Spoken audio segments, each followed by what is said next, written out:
चौखट पर दिवाली का दिया जलता है जिसके नाम का, राखी के दिन जिसके नाम का धागा आज भी थाली में रहता है। इंडिया गेट पर आज भी जिनको सबका सलाम मिलता है, वो कहकर गए थे कि वो लौट कर आएंगे, तिरंगा लहराकर या तिरंगे में लिपट कर आएंगे।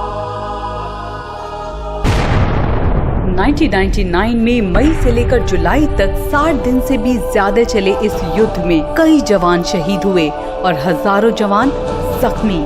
पर सबसे बड़ा जख्म था फिर से मिला धोखा। इस साल फरवरी में भारत ने पाकिस्तान की ओर दोस्ती का हाथ बढ़ाया था, जिसे उसने थामा तो जरूर, पर शायद निभाने के लिए नहीं। पहली बार 3 मई 1999 को एक भारतीय चरवाहे ने कारगिल में घुसपैठ के होने की रिपोर्ट दी और यहाँ से शुरू हुआ कारगिल युद्ध, जिसे नाम दिया गया ऑपरेशन विजय। -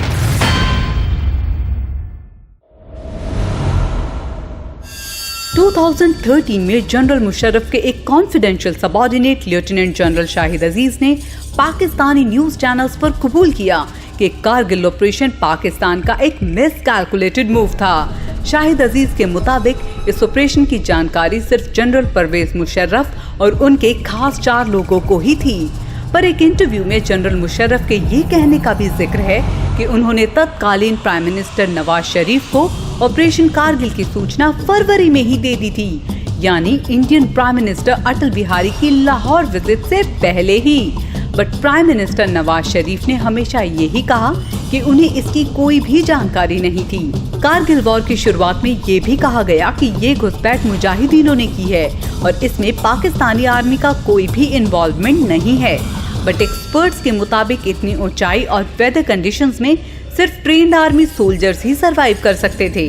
बाद में पाकिस्तानी ट्रूप्स का इन्वॉल्वमेंट सही साबित हुआ और उनके 2 आर्मी ऑफिसर्स को निशाने हैदर से भी नवाजा गया, जो कि पाकिस्तान का हाईएस्ट गैलेंट्री अवार्ड है। कारगिल युद्ध में भारत के 527 जवान शहीद हुए, लेकिन अगर पाकिस्तान की बात की जाए तो उनके कैजुअलिटी फिगर्स काफी ट्विस्टेड हैं।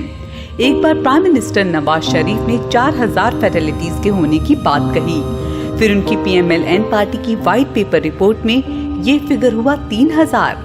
पाकिस्तान की एक और पार्टी PPP ने भी हजारों सोल्जर्स के मरने की पुष्टि की, but according to General Musharraf their official figure is 357। Pakistan ने इस युद्ध में धोखाधड़ी और निर्दयता का खूब प्रदर्शन किया। 15 मई को 22 साल के कैप्टन सौरभ कालिया अपने 5 सोल्जर्स के साथ काकसार सेक्टर की पेट्रोलिंग के लिए गए, जहां उन्हें कैप्चर कर लिया गया। 22 दिन बाद जब उनकी बॉडीज मिली, वो चीख चीख कर उन पे हुए अत्याचारों की कहानी सुना रही थी। उन्हें हफ्तों तक टॉर्चर किया गया था। उनके ईयर ड्रम्स गर्म लोहे की सलाखों से भेदे गए, आंखें निकाल ली गई, शरीर पर जगह जगह सिगरेट के निशान थे और उनके जेनिटल्स काट दिए गए थे। सिर्फ यही नहीं, बल्कि इंडियन एयरफोर्स के स्क्वाड्रन लीडर अजय आहूजा के साथ भी कुछ ऐसा ही हुआ। उन्हें कैप्चर करने के बाद लंग्स, लिवर्स, नेक वेसल्स और इंटेस्टाइन्स को रप्चर किया गया। उनके शरीर पर काफी गहरे घाव पाए गए और फिर कनपटी में उन्हें गोली मारकर उनकी हत्या कर दी गई। जेनेवा कन्वेंशन में इसे कोल्ड ब्लडेड मर्डर कहा गया। इंटरनेशनल कम्युनिटी में भी पाकिस्तान के LOC वायलेशन की खूब निंदा की गई। अमेरिका और यूरोपियन यूनियन के देशों समेत कुल 68 देशों ने भारत को सपोर्ट किया। बट इस युद्ध में एक देश ऐसा भी था जिसने इंडिया को ओपनली सपोर्ट तो किया ही, साथ ही रिक्वायर्ड इक्विपमेंट्स और लेटेस्ट टेक्नोलॉजीज दे इंडिया के साथ अपने रिश्ते और भी गहरे किए, और वो देश था इजराइल। पाकिस्तानी डिफेंस एनालिसिस्ट्स का मानना था कि पोजीशन कॉम्प्लिकेशंस के कारण भारत सिर्फ लाइट आर्टिलरी ही यूज कर पाएगा, जिससे उसे हराना काफी आसान होगा। But India did manage to bring the heavy Bofors gun, which could target up to 42 kilometers. और दूसरा मिसकैलकुलेशन रहा इंडियन सोल्जर्स की ब्रेवरी। हाई एल्टीट्यूड की पोजीशंस कैप्चर करने के बाद पाकिस्तान की सोच थी कि वो ऐसी एडवांटेजियस पोजीशंस पर बैठे हैं जहां से अगर वो एक पत्थर भी फेंक कर मारें तो वो बम की तरह जाकर लगेगा।